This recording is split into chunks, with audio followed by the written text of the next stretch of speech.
Clampetts. Why, you the prettiest thing I ain't never in all my born days. How'd an old mountain goat like me ever get a young'un like you? You're a queen. That's what you are in that shiny dress standing there. You're a queen. Feel it, Paul. It's slicker than a toad's belly. I'll give you if it ain't. What kind of dress they call that? This is what you call a ball gown.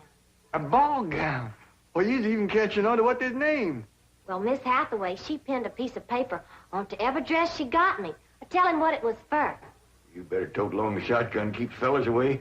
Oh, I know, Paul. That's what I'm going out for, to meet some fellas. Hallelujah. You know, you're going to find out something I've been saying is the truth. You don't have to dress up in boys' clothes to have fun with boys. I'm going to keep my promise, Paul. I ain't going to wear nothing but dresses for 3 whole days.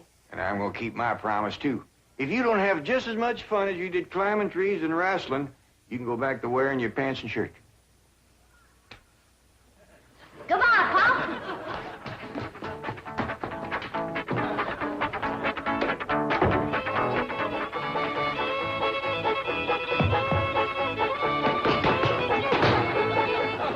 What you doing? Killing ants? Hey, this place ain't got no ants. I'll tell you something else it ain't got. That's me. I'm gonna pack up and go home. Wait a minute. Hold on there. This is home. Not to me, it ain't. And for my part, they can give Beverly Hills back to the Indians. Or whoever else was fool enough to come here in the first place.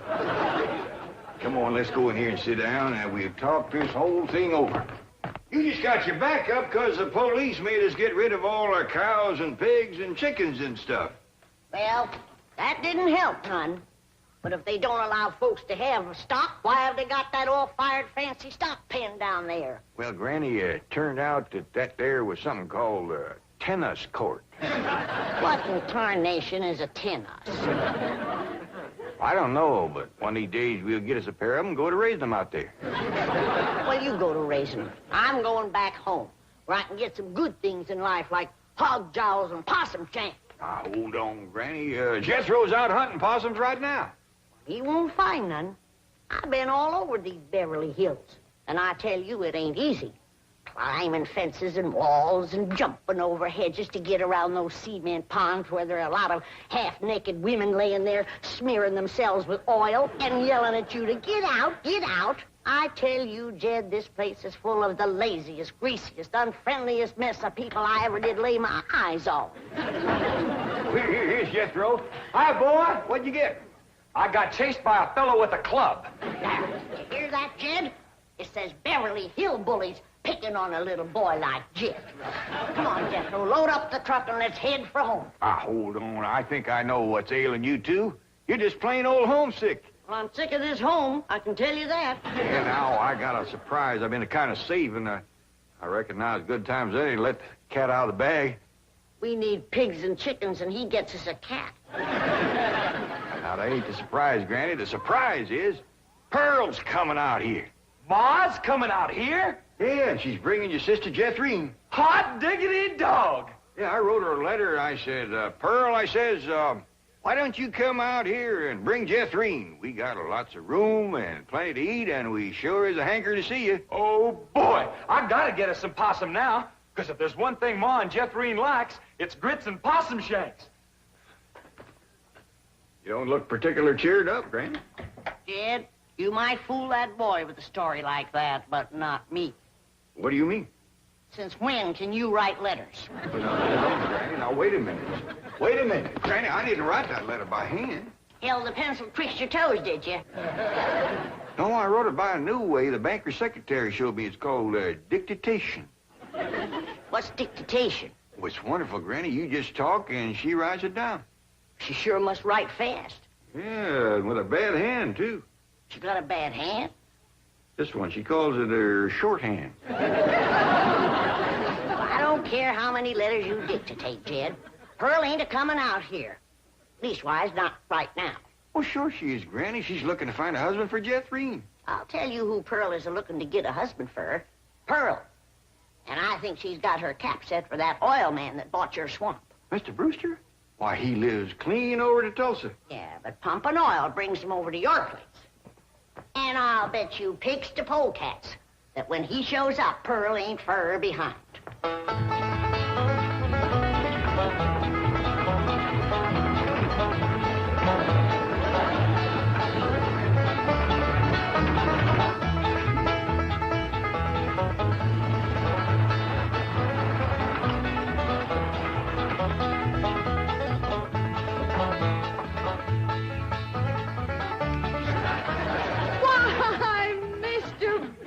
Of all people, fancy meeting you here. Small world, ain't it? Yes, it certainly is. Oh, this here's my daughter, Jethreen. This is Mr. Brewster, dear. I'm pleased to meet you, young lady. Hi. May I give you a hand, Mrs. Bodine? Oh, thank you. Stay in the buggy, dear. Careful now. There we are. Well, I see you girls are on your way to a Halloween party. What kind of party? Halloween. What's a Halloween? You don't celebrate Halloween here in the hills? Well, I never heard of it. What's it like? Well, it's an occasion where everyone gets dressed up in their most beautiful clothes. Oh, these old things, they're just something I threw together myself. Well, they look like they came from Saks. Well, they didn't. I made them with store-bought yard goods. Didn't I, Jethreen? Yes, sir. Well, what brings you girls here on this beautiful Indian summer day? Following you. we was headed this way anyway. I promised to keep an eye on the old home place for Cousin Jed, remember? Oh, I hope he won't mind that I had a telephone put in the cabin. You see, we're using it as a sort of a field office. Oh, he won't mind. Especially if you would show it to me and I could see for myself that there was no damage done to the cabin. Well, that's quite all right. Come along, huh? Stay in the buggy, dear. Well, perhaps you'd like to stretch your legs. They're long enough now. Jethreen's awful tall for age. She takes after her father. Her late father, that is. I'm a widow. Yes, I believe you told me. Oh, that's right. That's when you told me you was a widower. Yes. You, still are, I suppose. A widower? No, yes. Stay in the buggy, dear. Look at that fruit there. Did you ever in your whole born days ever see anything as pretty as that fruit? Don't spoil neither. Don't taste neither. Oh, now. Jethro ate a whole bunch of them grapes. 2 apples, a pear, and a whole handful of strawberries. And he said there wasn't one bit of juice in the whole kit and caboodle of them. He said it was dry as wax.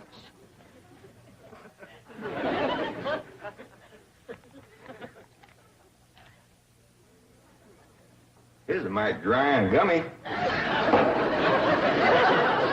Maybe you ain't supposed to eat this fruit. That's the trouble with this miserable place. You ain't supposed to do nothing. You ain't supposed to have cows or pigs or chickens. You ain't supposed to fire up the still and make a little moonshine whiskey. Answer me, what can you do in this Beverly Hills? Well, you can do lots of things, Granny. Things you couldn't do back home. Name one. Well, you can call up your friends on the telephone. No, you can't. Why not? 'Cause we ain't got no friends, that's why not. There ain't been one neighbor come a-calling on us since we moved in here. Oh, so that's what's ailing you. Nobody's been coming to call. Well, now you got to remember what Pearl said. This here is Beverly Hills where the movie stars live. What's that got to do with it? What's that got to do with being friendly? Nothing. I just thought it might sidetrack you. Well, it didn't. Movie stars are people just like us, ain't they? Yeah, except they're prettier. Wouldn't it be worth waiting for if one of these days there come a knock on the door and we go to answer it, we open up the door, and standing there would be Mary Pickford. Mary Pickford?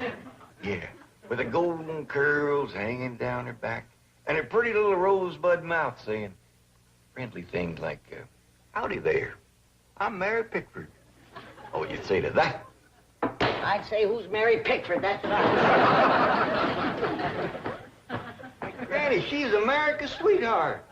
You know that movie house where Pearl plays Piano on Saturday nights? I heard of it. Well, she says little old Mary is everybody's favorite. Well, tell me this. if Mary Pickford moved in that little cabin down the creek from us back home, what would we do? Oh, we'd have gone calling and brought her over a mess of pone and skinned possum. Yeah. And has Mary Pickford brought us a mess of pone and skinned possum? No, she ain't. You gotta remember, Granny, she probably spent 4 or 5 hours a day just fooling with and combing that beautiful curls hanging clear down Uncle Jam! Well, hello, Jethro. What'd you get this time? I got arrested. Yeah. Policeman, he took my gun away. He said they don't allow hunting in Beverly Hills. That does it. That does it. Then he pointed to old Duke here. He said, that dog had his rabies shot? And I said, no, sir, that dog ain't had nothing shot. I'm careful with a gun. What'd he say? He said, oh, wise guy, huh? So he put Duke and me in his police car. But we jumped out and run. Oh, is Ma and Jethro here yet? No, and they ain't a-coming. Now, if you want to see your ma and your sis, you pack up that truck, and you and me will skedaddle back home where folks is friendly. Now, Granny. Oh, God, if she ain't the muliest little woman. Granny, now, just a minute. Now, Granny, will you just let me say one thing? Well, you be quick, because I got a long trip ahead of me. Granny, I know it ain't been easy for you out here. New things is always vexing, especially at your age. But I'm bound and determined to keep this family together. And if you go back to the hills, we's all going with you. I'm asking you, please, to stay. Not for my sake, but for Ellie Mae. Granny, what this place has done for her is a plain miracle. Why, that wild Injun has become a grand lady. I wish you could have seen her go out that door looking like a queen in a picture book. I tell you, I just wanted to sit down and bawl, the way you done when I married her ma. Now, she's just... She's out there now. Not just wait, Granny. Wait till you see. In here, Ellie Mae. Huh? You sure was right. Oh, Hoggin, you don't have to wear boys' clothes to have fun with boys. May, you promised me you wouldn't wrestle. I ain't been wrestling. Then what have you been doing in your ball gown? Doing what I'm supposed to do, playing ball. Oh, I made 2 touchdowns and kicked 3 field goals. This is the phone I was telling you about. It's called a field telephone. Now, with this, I can communicate directly with the men working at the drilling site.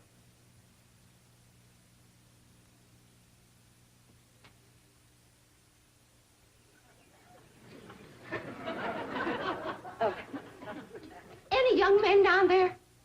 No, yes. Any unmarried young men? I'm sure there are.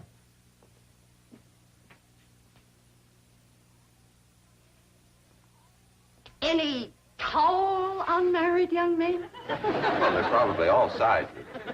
Yeah. Suppose it gets pretty lonesome working down there. Well, it's very likely this is rather an isolated area. Any specially tall, specially lonesome, unmarried young ones? I don't think I can call any by name, no. Uh-huh.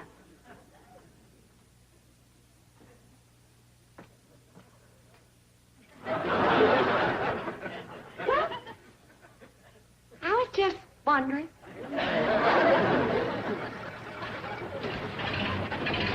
Excuse me, ma'am.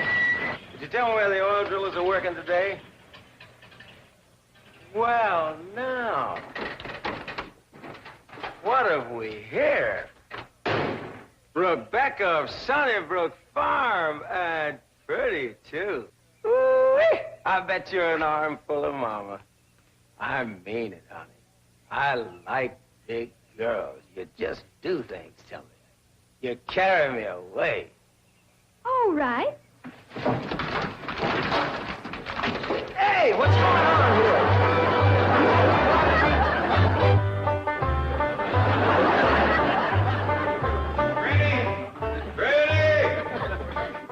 Oh, there you are. What are you doing? I'm figuring. And I figure best when I'm fishing. Ain't no fish in there. I ain't fishing for fish. I'm fishing for figuring. Hey, what kind of figuring you fishing for? I'm fishing to figure how I can get home.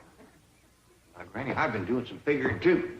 You know, I think I got it figured out how come the neighbors ain't come to visit us. I'm listening. Well, the way I got it figured, out here in Beverly Hills, instead of them coming to see us, we go to see them. How come? Oh, I don't know how come. That's just the way I got it figured. Mighty convenient figuring. Granny, it wouldn't do no harm and to give it a try. A lot of things is different out here. Well, I'll fish on it for a spell. Well, let's see now. Which neighbor shall we call on first? Mr. Drysdale's off in Boston with his missus, so let's go this way. If you ask me, let's go back that way. Now, Granny, you promised. Come on, everybody, let's go. You reckon they'll give us a mess of pone or something, Paul? Or maybe some salted down possum. Probably so lie on us.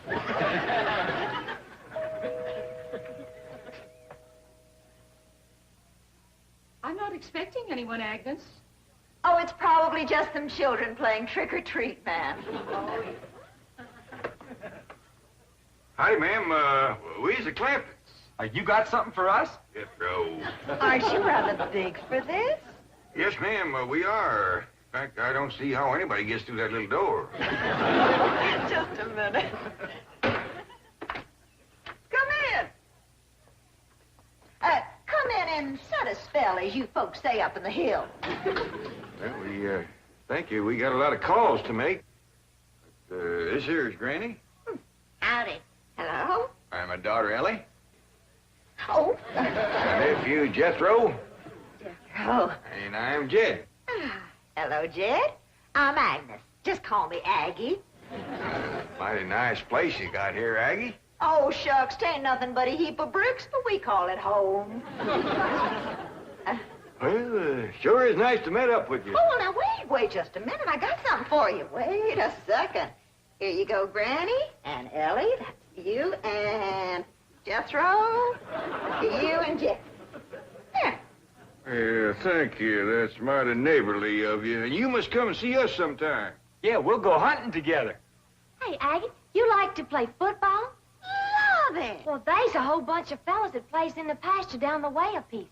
And they'd like it just fine if I could bring some more girls along. Now, don't forget. Please, can we go out now? Not yet, children. Not till it gets dark.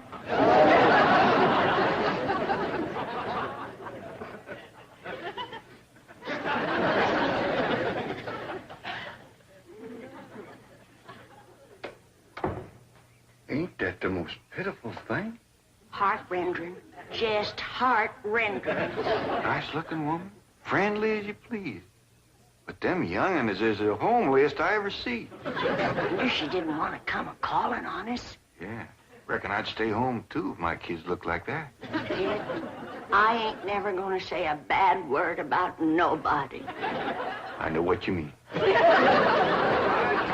every house we went to, they was nice to us, wasn't they? Sure was, Dad.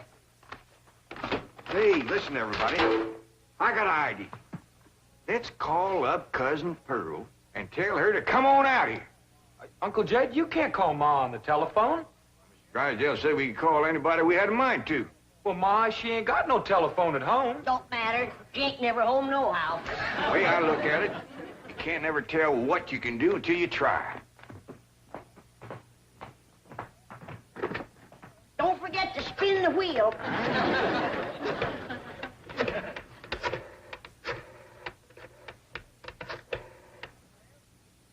Howdy, ma'am.